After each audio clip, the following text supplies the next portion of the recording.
What's going on, guys? Out here in the shop tonight, trying to assemble a handful of screwdriver sheaths that I molded today.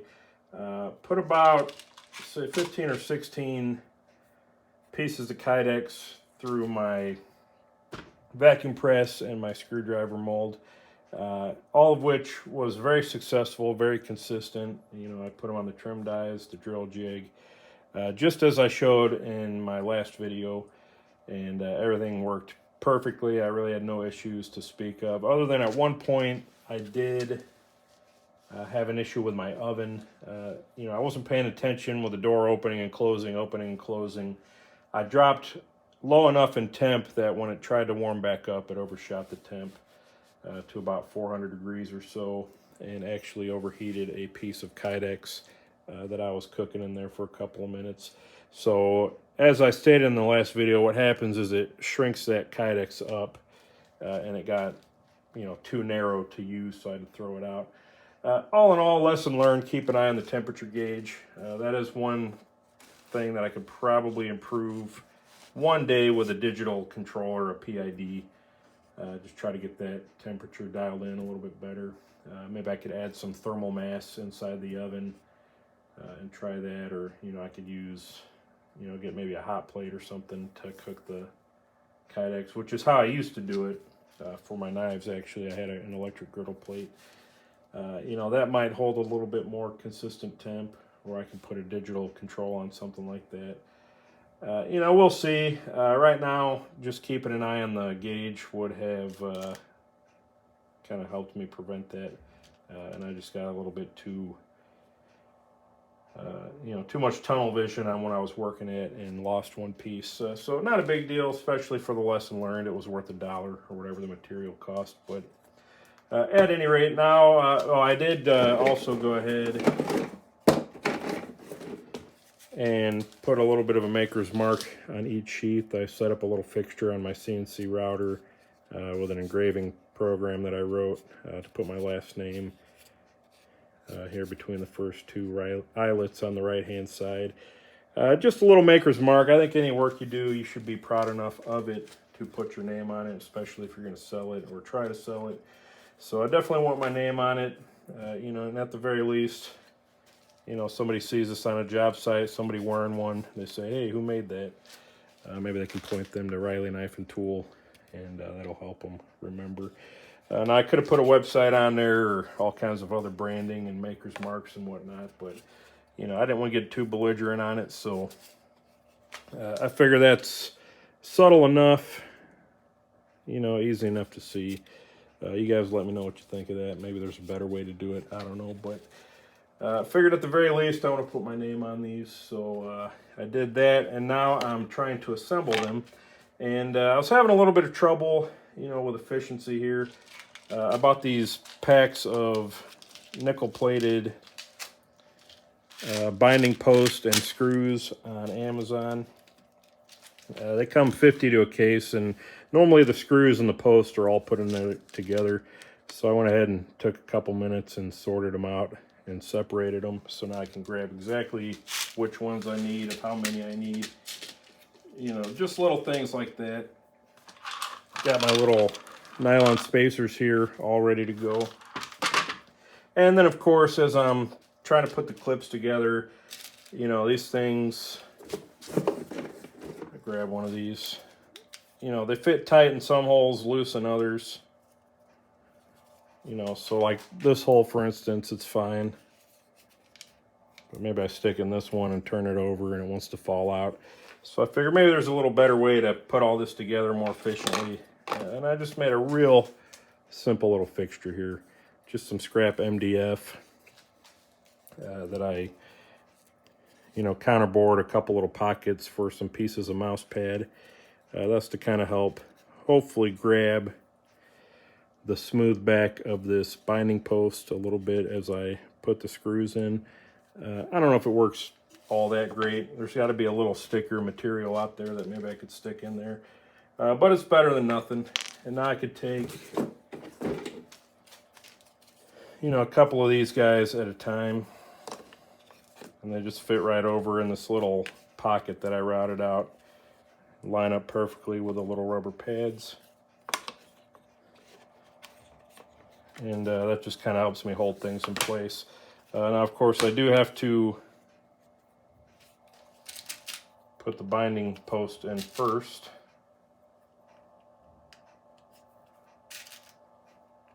It seems like on all of these, the right-hand ones are looser than the left-hand ones. I don't know why that is. But, you know, this is another thing. I kind of batch all these out, line them up, be a little bit more efficient. And that's one thing I enjoy the most about all these projects. Not only making different tools to help myself, you know, that's part of the reason I call my channel Riley Knife and Tool, is I like making tools, I like making jigs and fixtures, but I also really enjoy trying to find a little bit more of an efficient way of doing repetitive tasks. And, you know, there's a lot of those in knife making. So obviously, there's still room for improvement here. But it's still better than nothing. So now I can set those in place. Grab a couple of sheaths after my spacers. Still kind of figuring out the step A, step B, I guess.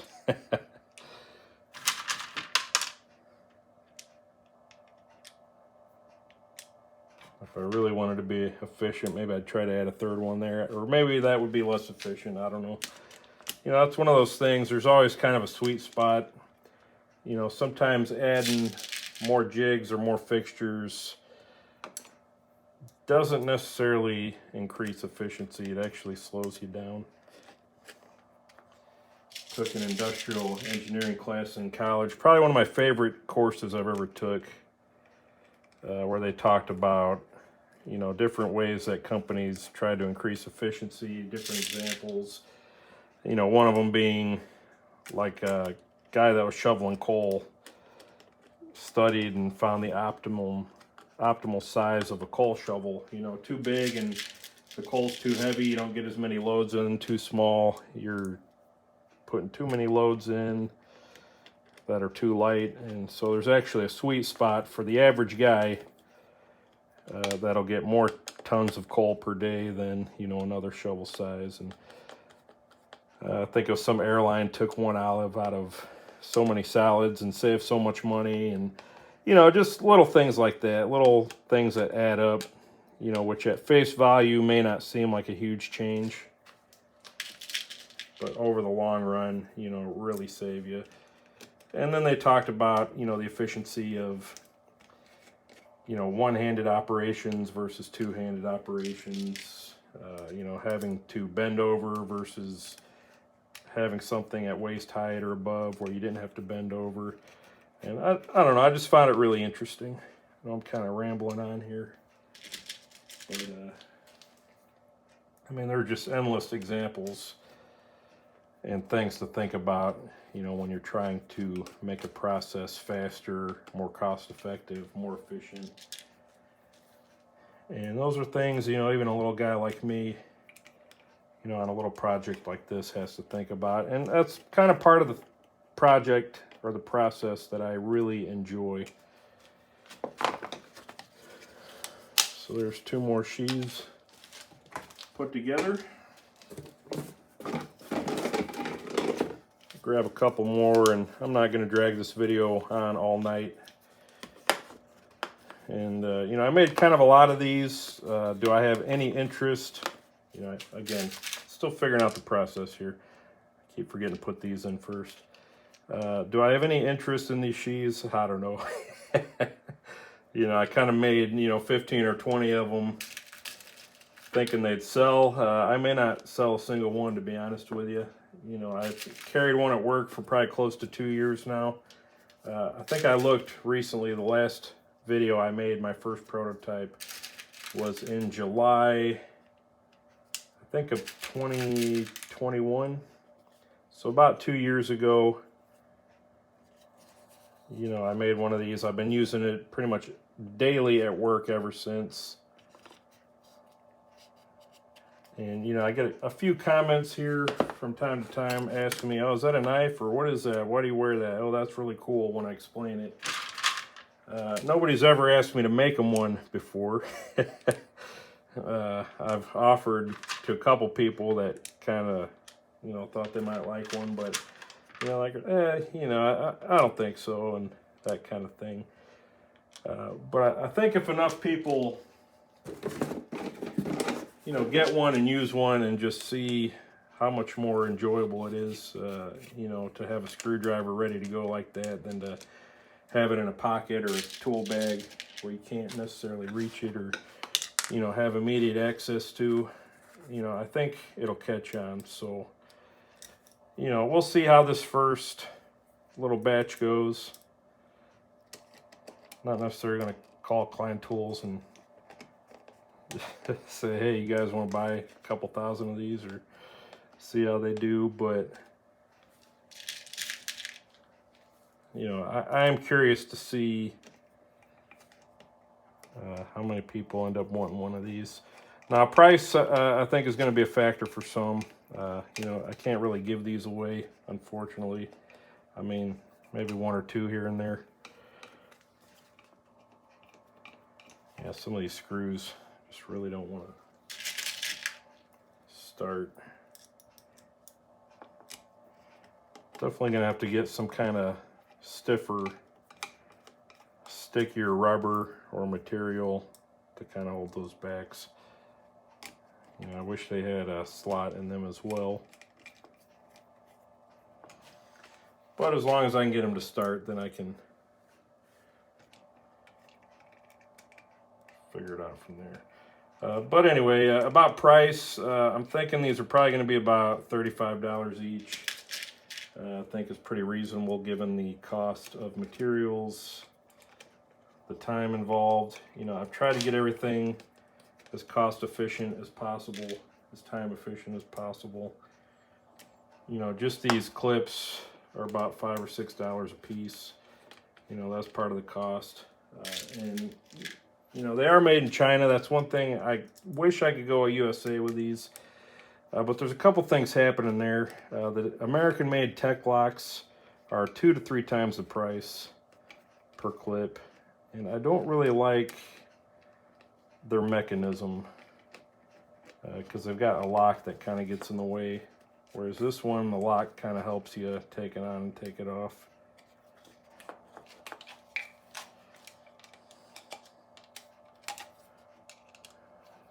So, you know, unfortunately, you know, that part's going to be imported, you know, made overseas.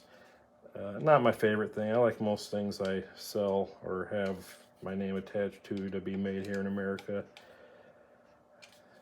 But until I can find a better alternative to these clips, which are very well made, the ones I use daily, you know, they've held up great. But until I can find one made in America, you know, that's more cost effective. Well, this is kind of the next best option.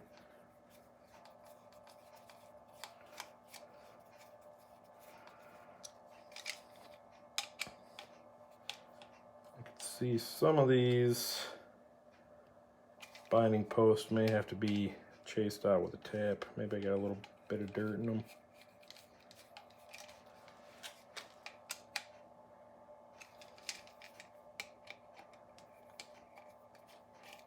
Could be the screw.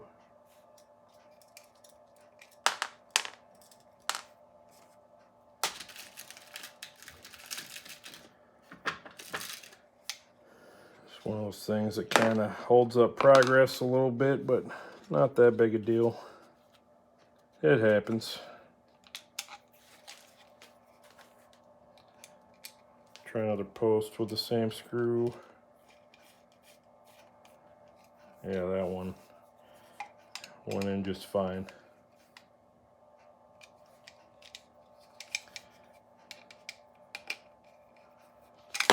So I think these are actually metric.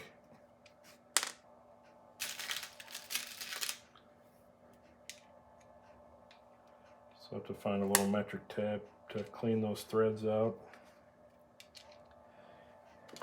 Get these screws to go on a little farther, not a big deal. Just switch one out and see if the next one works.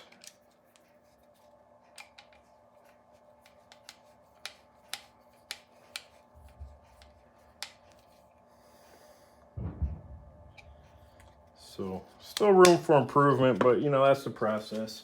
I think this video has gone on long enough. If anybody made it the full 15 minutes, once again, feel free to comment. I know I kind of rambled on about some stuff, but you know, I figure why not fire up the camera, show a little bit more how the sauce is made. You know, if you guys want to see a little video on the setup for the engraving, you know, I could do that too. Just comment and let me know. You know, it's pretty straightforward, pretty basic, but maybe somebody would like to see that. Or if you want to see anything or have any questions, you know, leave them below in the comments. I'll try to address them either with comment or video. As always, I appreciate you guys watching. We'll see you on the next one.